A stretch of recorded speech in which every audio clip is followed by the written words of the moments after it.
अस्सलाम वालेकुम। Story of enigma machine is not just a story, ये तारीख का एक मुकम्मल बाब है। It's a complete chapter of history. इस टेक्नोलॉजिकल दास्तान में दो अहम अस्बाक हैं। नंबर एक, इस दुनिया में वो लोग नाकाबिले तसव्वुर काम कर जाते हैं कि जिनके बारे में आम आदमी ये सोचते भी नहीं है कि वो कोई काबिले तसव्वुर काम भी कर सकते हैं। और दूसरा, जंग असल में जहनों की होती है, हथियारों की नहीं। हथियारों से आप किसी को डरा तो सकते हैं, हरा नहीं सकते। एनिग्मा दूसरी जंग अजीम में जर्मनी का वो नजर ना आने वाला हथियार था जिसे ज़हीन लोगों ने तख्लीक किया। ये मशीन जर्मन फोर्सेस को मोर्स कोड के जरिए पैगामात भेजने के लिए इस्तेमाल की जाती थी। खासियत इस मशीन की ये थी कि दूसरी मशीन्स के बरखिलाफ इसके अंदर 5 रोटर्स और 10 प्लग बोर्ड एंड केबल्स थी और इसकी सेटिंग हर रोज रात के 12 बजे तब्दील कर दी जाती थी। इत्तेहादी ममालिक इन पैगामात को मौसूल तो करते थे, लेकिन वो इनको डिक्रिप्ट नहीं कर सकते थे। अमरीका, फ्रांस, इंग्लैंड और बजाते खुद जर्मनी का यह ख्याल था कि एनिग्मा मशीन के मैसेजेस को डिक्रिप्ट करना नामुमकिन है। एनिग्मा मशीन से जो पैगामात भेजे जाते थे उनकी 159 मिलियन पॉसिबिलिटीज थी। एनिग्मा मशीन उस जमाने के लिहाज से state of the art technology थी। 159 मिलियन सेटिंग्स में से क्रिप्टोग्राफर्स को रोजाना ये एक्सप्लोर करना पड़ता था कि उस दिन कौन सी सेटिंग्स इस्तेमाल हुई हैं। अलमिया ये था कि हर रोज रात के 12 बजे सेटिंग्स बदल जाएंगी और क्रिप्टोग्राफर्स का उस दिन का काम जाया।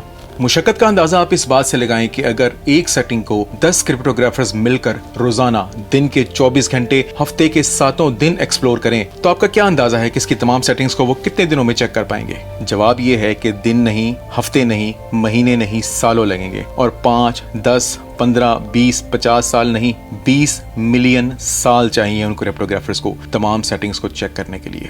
2 करोड़ साल। जर्मनी के किसी भी अटैक को रोकने के लिए क्रिप्टोग्राफर्स को 2 करोड़ साल की ये सेटिंग्स 20 मिनट के अंदर चेक करनी होती थी। जाहिर सी बात है कि ये तो एक नामुमकिन सा काम था और क्रिप्टोग्राफर्स रोजाना की बुनियाद पर कंटिन्यूसली लगातार नाकाम हो रहे थे। उनके पास वो सारे पैगामात थे जो जर्मनी ने ट्रांसमिट किए थे, लेकिन वो ये समझने से कतई तौर पर कासिर थे कि इन पैगामात का आखिर मतलब क्या है। पैगामात तो तभी समझ में आएंगे ना जब वो डिक्रिप्ट होंगे। एलन ट्यूरिंग इस क्रिप्टोग्राफर्स की टीम का एक फर्द था। उसका ख्याल था कि एक मशीन को सिर्फ दूसरी मशीन ही मात दे सकती है। वो पूरा दिन अपनी मशीन को डिजाइन करने में सर्व करता रहता था। उसके साथी क्रिप्टोग्राफर्स, कमांडिंग ऑफिसर और ब्लेशली रेडियो कंपनी के तकरीबन तमाम अफराद उससे सख्त नाराज थे, क्योंकि उनका ख्याल था कि सिर्फ और सिर्फ अपना वक्त जाया कर रहा है, हकीकतन किसी भी मैसेज को डिक्रिप्ट करने में मदद नहीं कर रहा। और उनका यह भी ख्याल था कि Elon is not doing any real good thing. इत्तेहादी अफवाज हकीकतन वक्त और लम्हात के साथ जंग में मसरूफ थी। जर्मनी को इनकी तमाम हरकत और सकनात का इल्म था, लेकिन उनके लिए जर्मनी की यू बोट्स, उनकी पोजीशन और हरकत एक मुहिम्मा थी। 1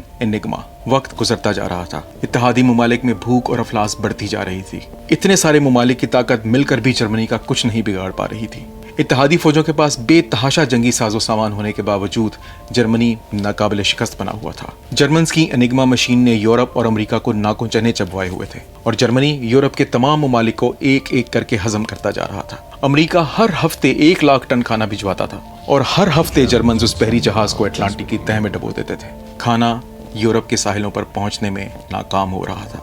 बिलाखिर एलन ट्यूरिंग की मशीन मुकम्मल हुई और 1 लाख पाउंड की इस मशीन के रोटर्स दिन रात घूमते रहते और किसी भी किस्म का नतीजा देने में मुकम्मल तौर पर नाकाम हो रहे थे। एलन ट्यूरिंग ने इस मशीन का नाम क्रिस्टोफर रखा। क्रिस्टोफर पहले 6 महीने में किसी किस्म का कोई भी नतीजा ना दे सकी और एक वक्त वो आ गया कि नेवी का कमांडर एलन ट्यूरिंग और उसकी मशीन क्रिस्टोफर को ब्लेशली रेडियो कंपनी से उठाकर फेंकने के दर पे थे। ब्लेशली रेडियो कंपनी वो जगह थी जहां पर क्रिप्टोग्राफर्स की इस टीम को ये खुसूसी टास्क दिया गया था। एलन ज़हीन तो बहुत था, लेकिन वो मजाक करने, मजाक को समझने और सार्केज़म को समझने की सलाहियत से कतई तौर पर महरूम था। लोगों से ताल्लुकात बनाना और लोगों से ताल्लुकात रखना भी नहीं आता था उसको। उसके स्कूल में उसको तकरीबन तमाम बच्चे तंग करते थे और सबका ख्याल था कि वो एक नॉर्मल बच्चा है। ब्लेशली रेडियो कंपनी में भी एलन ट्यूरिंग को किसी खास पसंदीदगी की निगाह से नहीं देखा जाता था और उसके प्रोफेशनल कैरियर तक अक्सर लोग यही समझते थे कि शायद एलन जिंदगी में कभी कोई काबिल जिक्र काम नहीं कर पाएगा। लेकिन फिर हुआ कुछ यूं कि जर्मनी की एक गलती ने सारा खेल तब्दील कर दिया। क्रिस्टोफर काम तो करती थी, लेकिन 159 मिलियन सेटिंग्स को 24 घंटे के अंदर चेक नहीं कर पा रही थी। उसे थोड़ी सी मदद की जरूरत थी और ये मदद बजाते खुद जर्मन ने उसको फराहम कर दी। हुआ कुछ यूं कि तमाम जर्मन ऑपरेटर्स को यही हिदायत थी कि जब भी वो अपना रेडियो पैगाम शुरू करेंगे तो उससे पहले 5 रैंडम अल्फाबेट्स लिखेंगे। ऐसे में एक जर्मन ऑपरेटर ऐसा था जो हमेशा अपने रेडियो पैगाम को उन्हीं 5 लेटर से बार बार शुरू करता था। CILLY। ये बात एलन को एक रेडियो ऑपरेटर ने बताई और एलन भागता हुआ अपनी मशीन क्रिस्टोफर के पास आया। अब उसे कलीदी सुराग मिल चुका था। اسے صرف وہ چند الفاظ فیڈ کرنے تھے جو کہ ان کو پتا ہوتا کہ روزانہ کے جرمن پیغامات کا حصہ ہوتے ہیں، اور کرسٹوفر کا کام آدھے سے بھی کم رہ جاتا۔ انہیں یہ الفاظ ملے، یہ تینوں کے تینوں الفاظ انہیں جرمنز کے ریڈیو میسیجز سے ملے، اور جرمنز کے بار بار دہرائے ہوئے یہی الفاظ انہیں لے کر بیٹھ گئے۔ ہوتا یہ تھا کہ ہر صبح 6 بجے جرمنی ویدر رپورٹ بھیجتا تھا۔ اس میں 3 الفاظ ہمیشہ ہوتے تھے، پہلا ویدر، دوسرا ہٹلر، تیسرا زندہ باد یعنی کہ ہیل۔ یہ 3 الفاظ کرسٹوفر میں فیڈ کرنے کی دیر تھی کہ اس کا کام 500 گنا کم ہو گیا، اور چند منٹوں کے اندر کرسٹوفر نے انگما کی اس دن کی سیٹنگز بتا دی۔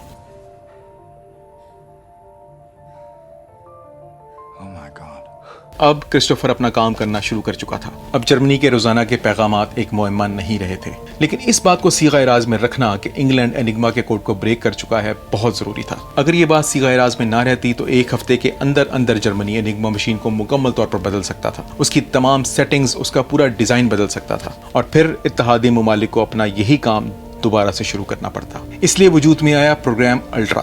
ہر روز کے سارے پیغامات ڈیکرپٹ کیے جاتے، جرمنی کے اکثر حملوں کو ہونے دیا جاتا،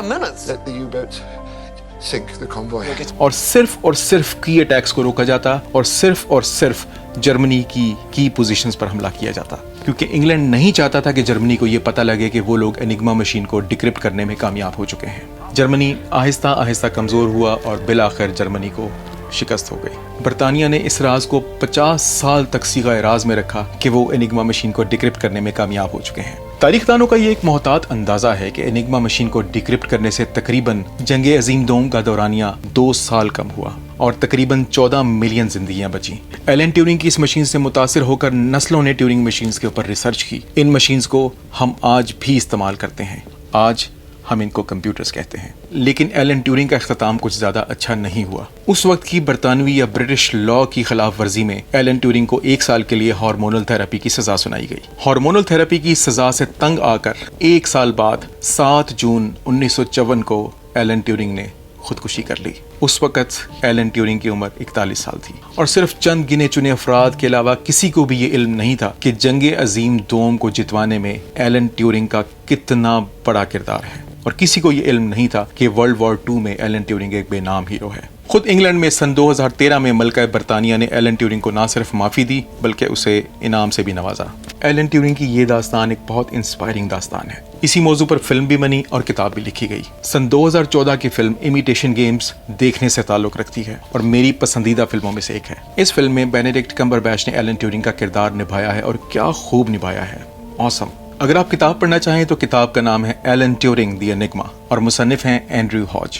ایلن ٹیورنگ کو اب بابائے کمپیوٹر کے نام سے یاد کیا جاتا ہے۔ سٹیو جابز ایلن ٹیورنگ کی تصویر ہمیشہ سٹیج کی انٹرنس پر لگا کر رکھا کرتے تھے۔ آج میں یہ امید کرتا ہوں کہ آپ لوگوں کو یہ علم ضرور ہوا ہوگا کہ ہم لوگ جو مختلف طرح کے کمپیوٹرز اور موبائلز استعمال کر رہے ہیں، یہ سب کے سب کہاں سے چلے اور کہاں تک پہنچ گئے، اور جس انسان نے ان تمام چیزوں کی بنیاد رکھی وہ کون تھا۔ امید کرتا ہوں کہ آپ کو آج کی ویڈیو پسند آئی ہوگی۔ آج کی ویڈیو پر میں نے کافی ریسرچ بھی کی ہے، محنت بھی کی ہے۔ It is an inspiring story and I really hope you should have and you must have enjoyed it۔ آج کی ویڈیو میں کافی سارے شارٹس میں نے 2014 کی فلم امیٹیشن گیم سے لیے ہیں اور YouTube کی فیئر یوزیج پالیسی کے عین مطابق استعمال کیے ہیں۔ اپنا بہت خیال رکھیے گا، دعاؤں میں یاد رکھیے گا۔ دس از اورنج شارٹس، آئی ایم زاہد۔ اگلی ویڈیو تک اللہ حافظ۔